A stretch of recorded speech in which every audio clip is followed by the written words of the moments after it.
Welcome once again, my friends, and thank you for stopping by to listen to an old storyteller. Today we have a Norwegian tale, and the title of this story is Shortshanks. Once on a time there was a poor couple who lived in a tumble-down hut in which there was nothing but black want, so that they hadn't had a morsel to eat nor a stick to burn. But though they had next to nothing of other things, they had God's blessing in the way of children, and every year they had another babe. Now, when this story begins, they were just looking out for a new child, and to tell the truth, the husband was rather cross, and he was always going about grumbling and growling and saying, for his part, he thought one might have too many of these God's gifts. So, when the time came that the babe was to be born, he went off into the wood to fetch fuel, saying he didn't care to stop and see the young squaller. He'd be sure to hear him soon enough, screaming for food. Now, when her husband was well out of the house, his wife gave birth to a beautiful boy, who began to look about the room as soon as he ever came into the world. "Oh, dear mother," he said, "give me some of my brother's cast-off clothes and a few days' food, and I'll go out into the world and try my luck. You have children enough as it is, that I can see." "God help you, my son," answered his mother. "That can never be. You are far too young yet." But the tiny one stuck to what he said, and begged and prayed till his mother was forced to let him have a few old rags and a little food tied up in a bundle, and off he went right merrily and manfully into the wide world. But he was scarce out of the house before his mother had another boy, and he too looked about him and said, "Oh, dear mother, give me some of my brother's old clothes and a few days' food, and I'll go out into the world to find my twin brother. You have children enough on your hands, that I can see." "God help you, my poor little fellow," said his mother. "You are far too little. This will never do." But it was no good. The tiny one begged and prayed so hard till he got some old tattered rags and a bundle of food, and so he wandered out into the world like a man to find his twin brother. Now, when the younger had walked a while, he saw his brother a good bit on before him, so he called out to him to stop. "Halloa! Can't you stop? Why, you lay legs to the ground as if you were running a race. But you might just as well have stayed to see your youngest brother before you set off into the world in such a hurry." So the elder stopped and looked round, and when the younger had come up to him and told him the whole story, and how he was his brother, he went on to say, "But let's sit down here and see what our mother gave us for food." So they sat together and were soon great friends. Now, when they had gone a bit farther on their way, they came to a brook which ran through a green meadow, and the youngest said, now the time was come to give one another names. "Since we set off in such a hurry that we hadn't time to do it at home, we may as well do it here." "Well," said the elder, "what shall your name be?" "Oh," said the younger, "my name shall be Shortshanks." "And yours, what shall it be?" "I will be called King Sturdy," answered the eldest. So they christened each other in the brook and went on. But when they had walked a while, they came to a crossroad, and agreed they should part there, and each take his own road. So they parted, but they hadn't gone half a mile before their roads met again. So they parted a second time, and took each a road. But in a little while the same thing happened, and they met again. They scarce knew how, and the same thing happened a third time also. Then they agreed that they should each choose a quarter of the heavens, and one was to go east and the other west. But before they parted, the elder said, "If you ever fall into misfortune or need, call 3 times on me, and I will come and help you.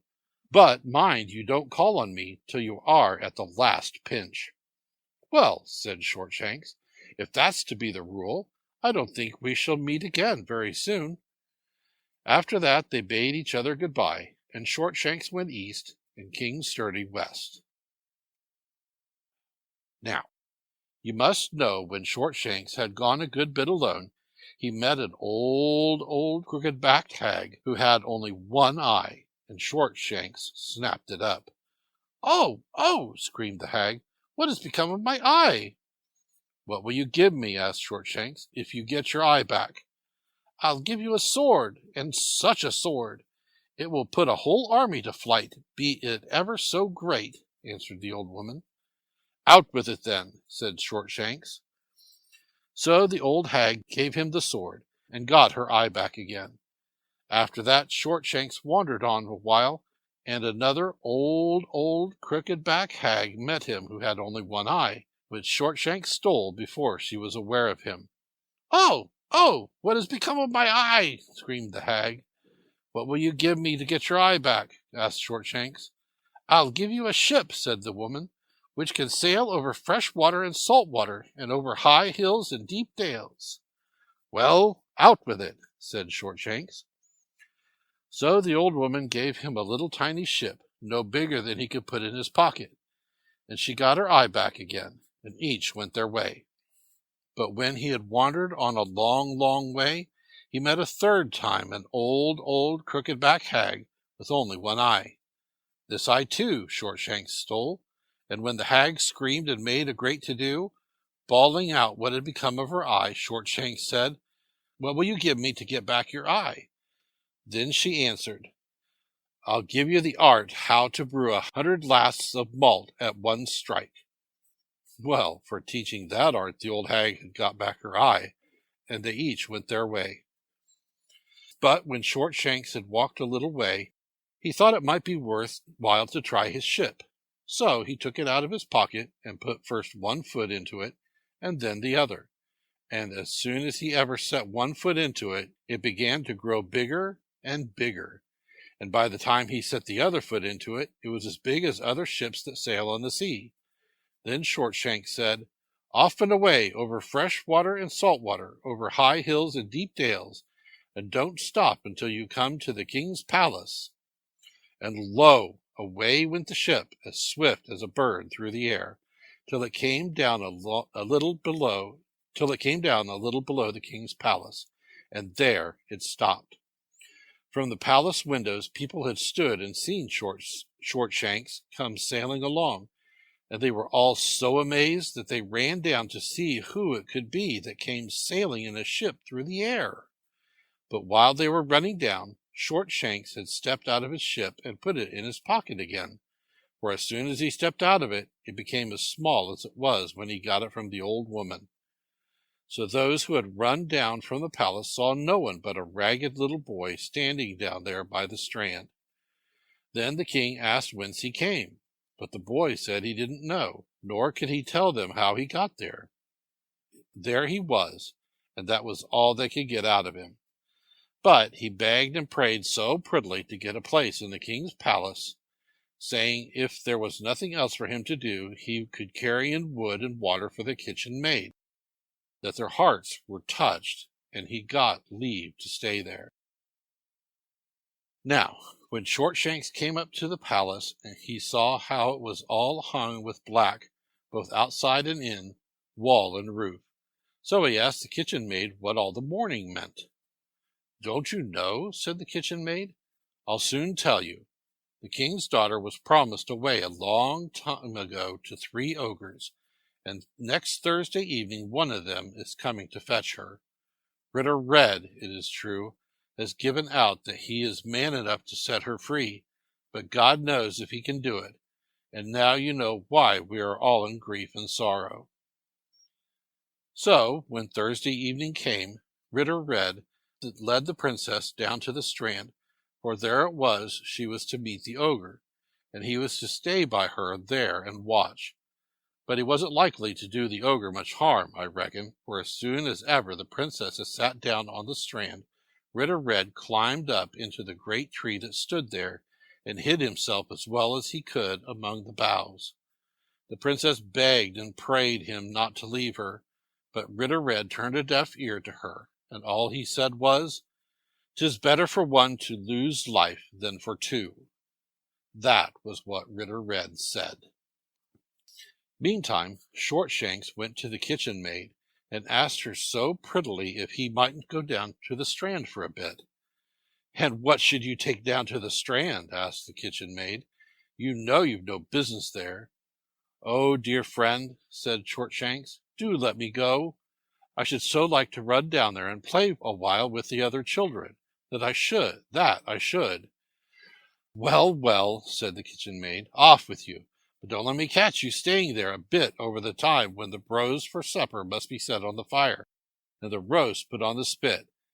And let me see, when you come back, mind you bring a good armful of wood with you."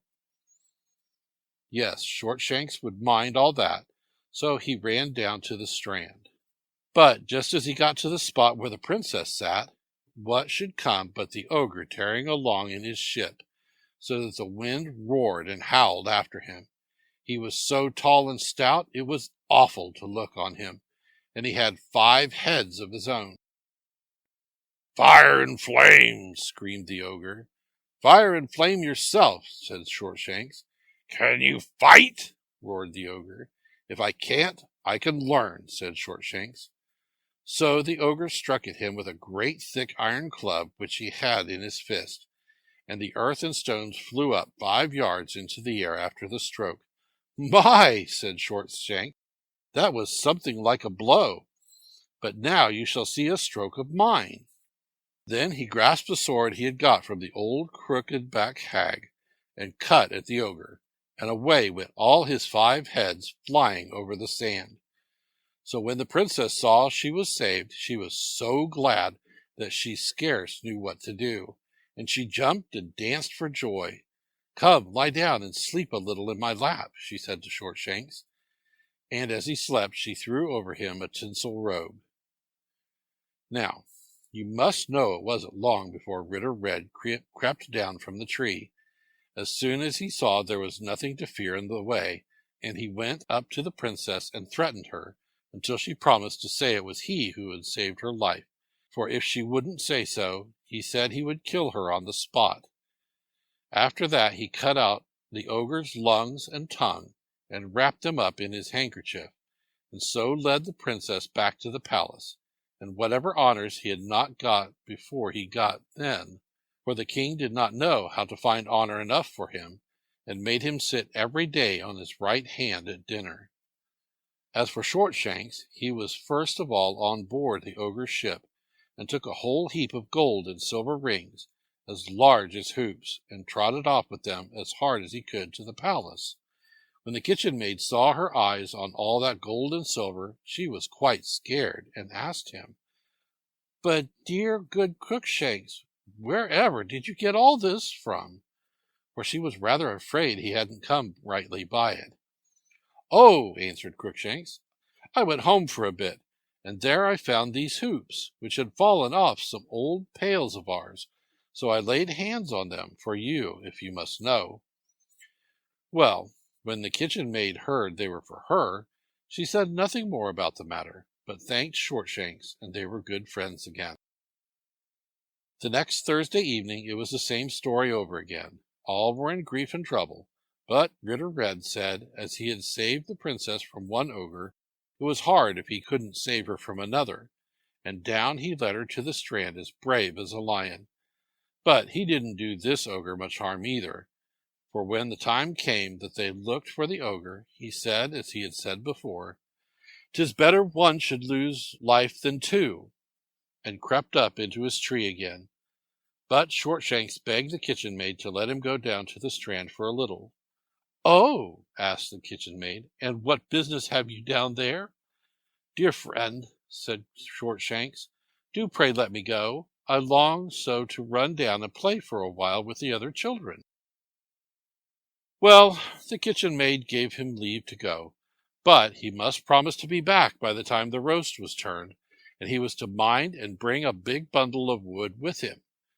So Shortshanks had scarce got down to the strand when the ogre came tearing along in his ship, so that the wind howled and roared about him. He was twice as big as the other ogre, and he had 10 heads on his shoulders. "Fire and flame!" screamed the ogre. "Fire and flame yourself," answered Shortshanks. "Can you fight?" roared the ogre. "If I can't, I can learn," said Shortshanks. Then the ogre struck at him with his iron club. It was even bigger than that which the first ogre had, and the earth and stones flew up 10 yards into the air. "My!" said Shortshanks, "that was something like a blow. Now you shall see a stroke of mine." Then he grasped his sword and cut off all the ogre's 10 heads at one blow, and sent them dancing away over the sand.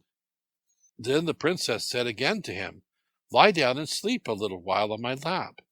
And while Shortshanks lay there, she threw over him a silver robe. But as soon as Ritter Red marked that there was no more danger in the way, he crept down from the tree and threatened the princess, till she was forced to give her word to say it was he who had set her free. After that he cut the lungs and tongue out of the ogre, and wrapped them in his handkerchief, and led the princess back to the palace. Then you may fancy what mirth and joy there was, and the king was at his wits' end to know how to show Ritter Red honor and favor enough. This time, too, Shortshanks took a whole armful of gold and silver rings from the ogre's ship, and when he came back to the palace, the kitchen maid clapped her hands in wonder, asking wherever he got all that gold and silver from. But Shortshanks answered that he had been home a while, and that the hoops had fallen off some old pails. So he laid his hands on them for his friend the kitchen maid. So when the third Thursday evening came, everything happened as it had happened twice before. The whole palace was hung with black, and all went about mourning and weeping. But Ritter Red said he couldn't see what need they had to be so afraid. He had freed the princess from 2 ogres, and he could very well free her from a third. So he led her down to the strand, but when the time drew near for the ogre to come up, he crept into his tree again and hid himself. The princess begged and prayed, but it was no good, for Ritter Red said again, "'Tis better that one should lose life than 2. That evening, too, Shortshanks begged for leave to go down to the strand. "Oh," said the kitchen maid, "what should take you down there?"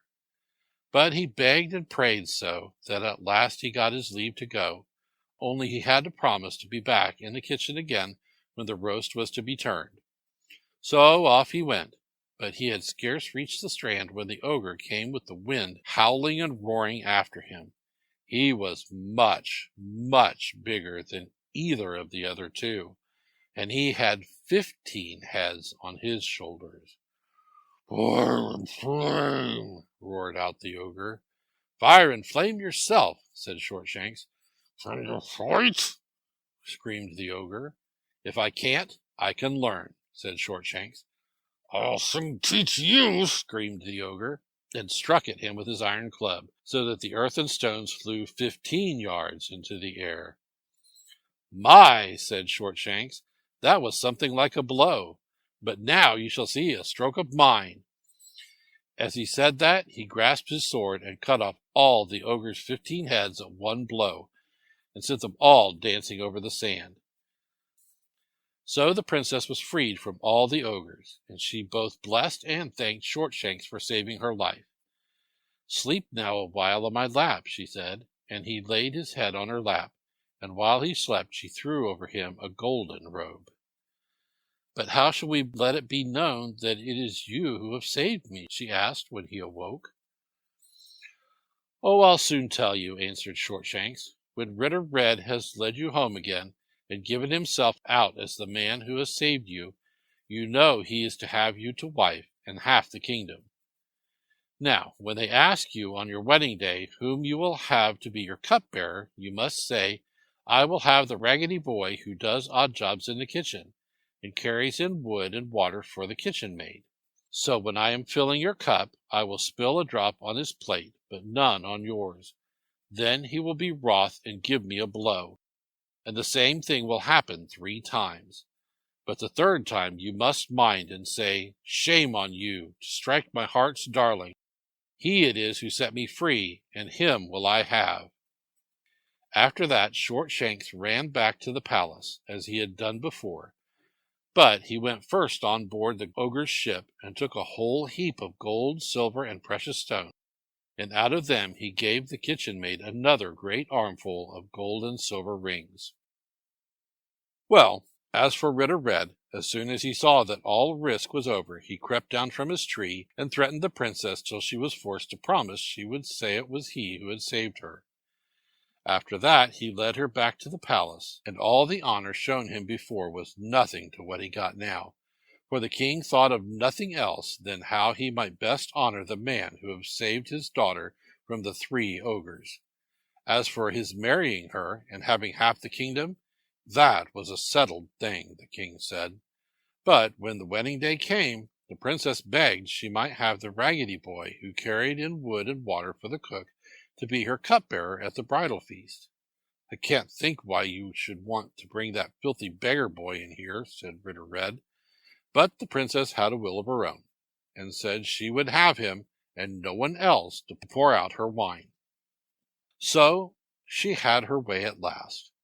Now, everything went as it had been agreed between Shortshanks and the princess. He spilled a drop on Ritter Red's plate, but none on hers, and each time Ritter Red got wroth and struck him. At the first blow, Shortshanks' rags fell off which he had worn in the kitchen, and the second the tinsel robe fell off, and at the third the silver robe. And then he stood in his golden robe, all gleaming and glittering in the light.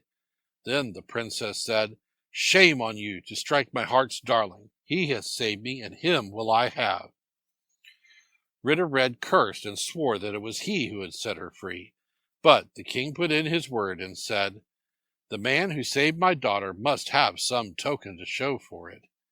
Yes, Ritter Red had something to show, and he ran off at once after his handkerchief with the lungs and tongues in it, and Shortshanks fetched all the gold and silver and precious things he had taken out of the ogre's ships.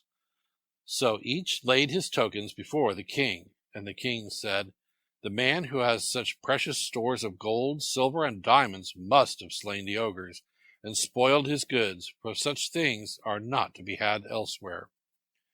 So Ritter Red was thrown into a pit full of snakes, and Shortshanks was to have the princess and half the kingdom. One day Shortshanks and the king were out walking, and Shortshanks asked the king if he hadn't had any more children. "Yes," said the king, "I had another daughter, but the ogre has taken her away, because there was no one who could save her. Now you are going to have one daughter, but if you can set the other free, whom the ogre has carried off, you shall have her too, with all my heart, and the other half of my kingdom." "Well," said Shortshanks, "I may as well try, but I must have an iron cable 500 fathoms long, and 500 men, and food for them to last 15 weeks, for I have a long journey before me." "Yes," said the king, he should have them, but he was afraid there wasn't a ship in his kingdom big enough to carry such a freight. "Oh, if that's all," said Shortshanks, "I have a ship of my own." With that he whipped out of his pocket the ship he had got from the old hag. The king laughed and thought it was all a joke, but Shortshanks begged him only to give him what he asked, and he should soon see if it was a joke. So they got together what he wanted, and Shortshanks begged him put the cable on board the ship first of all. But there was no one man who could lift it, and there wasn't room for more than one at a time round the tiny ship. Then Shortshanks took hold of the cable by one end, and laid a link or two into the ship, and as he threw in the links, the ship grew bigger and bigger, till at last it got so big that there was room enough and to spare in it for the cable, and the 500 men, and their food, and Shortshanks and all. Then he said to the ship, "Off and away, over fresh water and salt water, over high hill and deep dale, and don't stop till you come to where the king's daughter is." And away went the ship over land and sea, till the wind whistled after it. So, when they had sailed far, far away, the ship stood stock still in the middle of the sea. "Ah," said Shortshanks, "now we have got so far, but how we are to get back is another story." Then he took the cable and tied one end of it round his waist, and said, "Now I must go to the bottom, but when I give the cable a good tug and want to come up again, mind you all hoist away with a will, or your lives will be lost as well as mine." And with these words overboard he leapt and dived down, so that the yellow waves rose round him in an eddy. Well, he sank and sank, and at last he came to the bottom, and there he saw a great rock rising up with a door in it. So he opened the door and went in. When he got inside, he saw another princess, who sat and sewed. But when she saw Shortshanks, she clasped her hands together and cried out, "Now God be thanked! You are the first Christian man I've set eyes on since I came here." "Very good," said Shortshanks. "But do you know I've come to fetch you?" "Oh," she cried, "you'll never fetch me. You'll never have that luck. If the ogre sees you, he'll kill you on the spot." "I'm glad you spoke of the ogre," said Shortshanks. "'Twould be fine fun to see him. Whereabouts is he?" Then the princess told him the ogre was out looking for someone who could brew 100 lasts of malt at one strike, for he was going to give a great feast, and less drink wouldn't do. "Well, I can do that," said Shortshanks. "Ah," said the princess, "if only the ogre wasn't so hasty, I might tell him about you. But he's so cross, I'm afraid he'll tear you to pieces as soon as he comes in, without waiting to hear my story. Let me see what is to be done. Oh, I have it. Just hide yourself in the side room yonder, and let us take our chance." Well, Shortshanks did as she told him, and he had scarce crept into the side room before the ogre came in. "Ugh," said the ogre, "what a horrid smell of Christian man's blood!" "Yes," said the princess, "I know there is, for a bird flew over the house with a Christian man's bone in his bill, and let it fall down the chimney. I made all the haste I could to get it out again, but I dare say that's what you smell."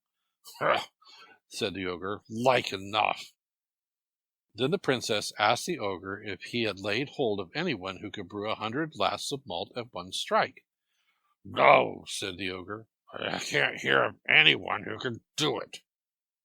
"Well," she said, "a while ago there was a chap in here who said he could do it." "Just like you with your wisdom," said the ogre. "Why did you let him get away then, when you knew he was the very man I wanted?" "Well, then I didn't let him go," said the princess, "but father's temper is a little hot, so I hid him away in the side room yonder. But if father hasn't hit upon anyone, here he is." "Well," said the ogre, "let him come in, then." So Shortshanks came in, and the ogre asked him if it were true that he could brew 100 lasts of malt at a strike. "Yes, it is," said Shortshanks. "Well, good luck then to lay hands on you," said the ogre. "And now fall to work this minute, but heaven help you if you don't brew the ale strong enough."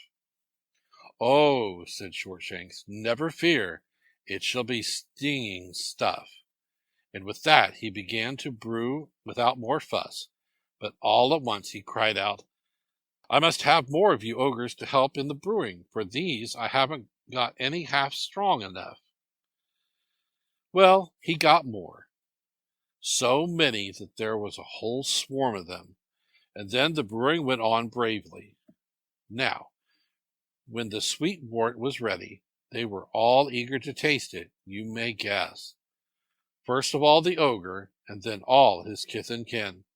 But Shortshanks had brewed the wort so strong that they all fell down dead, one after another, like so many flies, as soon as they had tasted it. At last there wasn't one of them left alive but one vile old hag, who lay bedridden in the chimney corner. "Oh, you poor old wretch," said Shortshanks, "you may just as well taste the wort along with the rest." So he went and scooped up a little from the bottom of the copper in a scoop, and gave her a drink, and so he was rid of the whole pack of them. As he stood there and looked about him, he cast his eye on a great chest, so he took it and filled it with gold and silver. Then he tied the cable round himself and the princess and the chest, and gave it a good tug, and his men pulled them all up safe and sound. As soon as ever Shortshanks was well up, he said to the ship, "Off and away over fresh water and salt water, high hill and deep dale, and don't stop till you come to the king's palace." And straightway the ship held on her course, so that the yellow billows foamed round her. When the people in the palace saw the ship sailing up, they were not slow in meeting them with songs and music, welcoming Shortshanks with great joy. But the gladdest of all was the king, who had now got his other daughter back again.